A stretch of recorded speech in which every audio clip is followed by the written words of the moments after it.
Herkese merhaba arkadaşlar. Bugün sizlerle birlikte hasta oldum. İnternetten gördüm. Limonun içine karabiberle tuz koyuyoruz. Ve emmemiz gerekiyor. Şurada göstereyim.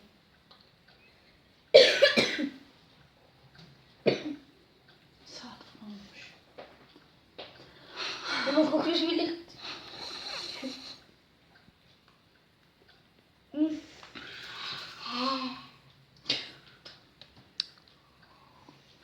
Böyle mi?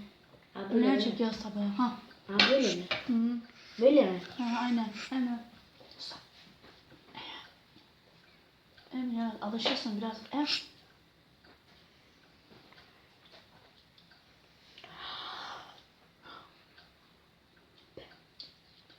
Çok kötü ya.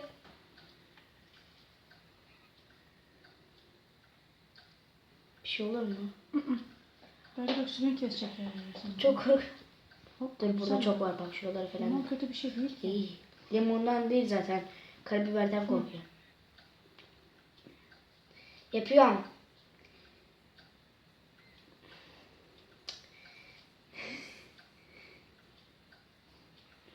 Baba. Böyle yavaş yavaş şöyle kenardan kenardan.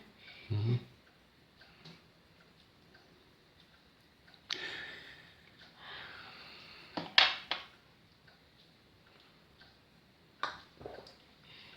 Çok kötü.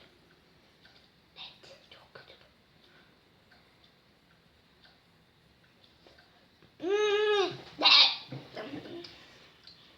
Ya ben bunu yazanın var ya.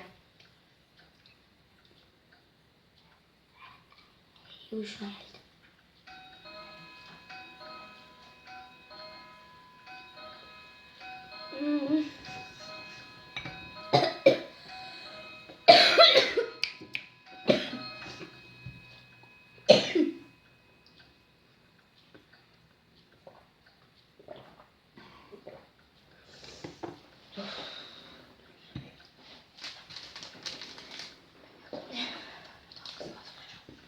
Arkadaşlar tadı çok güzelmiş. Size tavsiye ederim, mutlaka deneyin. Şimdi böyle limonu kesiyorsunuz. Sonra tuzu ekleyin böyle bol bol. O zaman çok güzel oluyor. Karabiberi basın içine. Çok güzel oluyor. Tavsiye ederim.